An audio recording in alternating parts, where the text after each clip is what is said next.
Šventinu šiuos vargonus, kurių balsas te šlovina aukščiausiai ir te neša tikinčiųjų širdis prie avinėlio sostą, kur skamba angelų giesmė, šventas, šventas, šventas.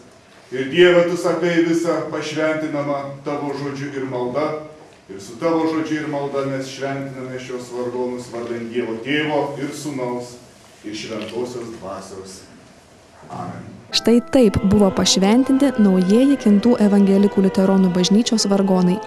Iš Vokietijos Alt-Lünebergo parapijos į Kintus atkeliavęs instrumentas čia sugaudė po 65 metų pertraukos. Būtent tiek metų kintiškiai neturėjo tikrų bažnytinių vargonų. Pirmieji vargonai Kintuose turimais duomenimis sugaudė 1850 metais. Pasirodo, kad vargonai tai yra toks didžiulis turtas, didžiulis dalykas, kuris padarė šiandien kažkokį nuostabų dalyką, kažkokį stebuklą padarė ir tikrai žmonės sukvietė ir galima vargonų pagalbą žmonės sukviesti ir tą skelbti Dievo žodį iš tikrųjų.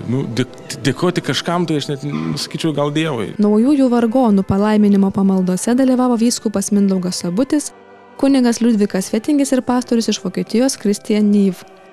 Gausiai bažnyčią susirinkusiems tikintiesiems Vokietijos Lietuvos Beverčeto miesto skyriaus pirmininkė Strautė Moiser papasakojo, koks ilgas ir sunkus buvo šių vargonų kelias į Lietuvą. Anot ponios Moiser, tik su Dievo pagalba rugsėjo 5 dieną visi drauge galėjome džiaugtis dar vienu stebuklu. Die Kirche war so leer und in der Kirche gab es nichts, kein Klavier, gar nichts.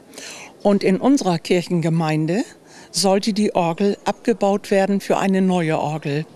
Die neue Orgel ist gekommen, die wird auch schon seit 1,5 Jahren bespielt. Und die alte Orgel stand jetzt immer noch, weil sie keiner haben wollte.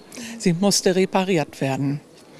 Und dann ist es ganz komisch gekommen. Mindaugas hat gesagt, er will die Orgel trotzdem haben für die Kirche. Er hätte einen Orgelbauer. Den habe ich inzwischen kennengelernt, habe mit ihm Kontakt aufgenommen, ihm die Gutachten gezeigt, die Vorlagen. Und er hat festgestellt, das ist gar nicht so schlimm, man kann die Orgel reparieren. Überhaupt kein Problem. Dann waren wir, mein Mann und ich, im vergangenen Jahr in Rusne zum Fischerfest eingeladen, haben da schön gefeiert.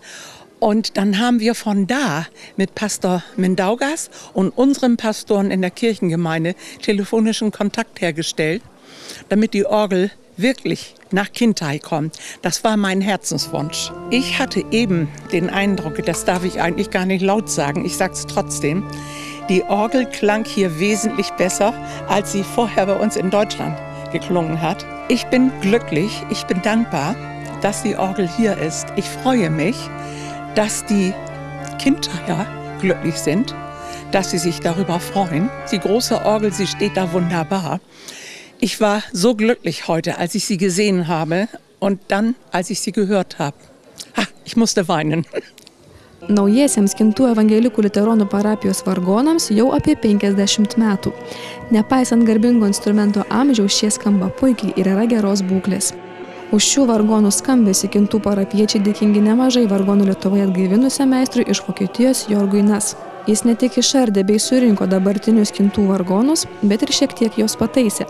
Mat per 50 naudojimo metų Vokietijoje jie buvo susidėvėję. Man lernt hier viele interessante alte Orgeln kennen, aber ich sehe auch, dass durch die Orgeln wieder Kultur entsteht. Die Orgeln wirken wie ein Kulturkatalysator.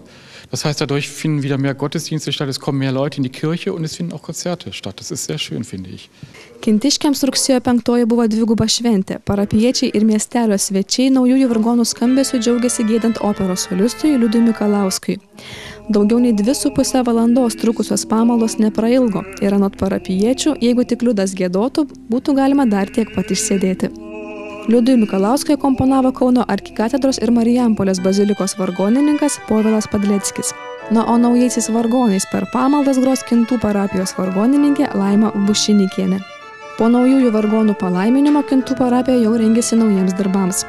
Kintiškiams yra padovanotas apie 600 kg sveriantis varpas, tačiau kad į sekmadieniais kviestų tikinčiuosius į pamaldas, reikia pastatyti varpinę.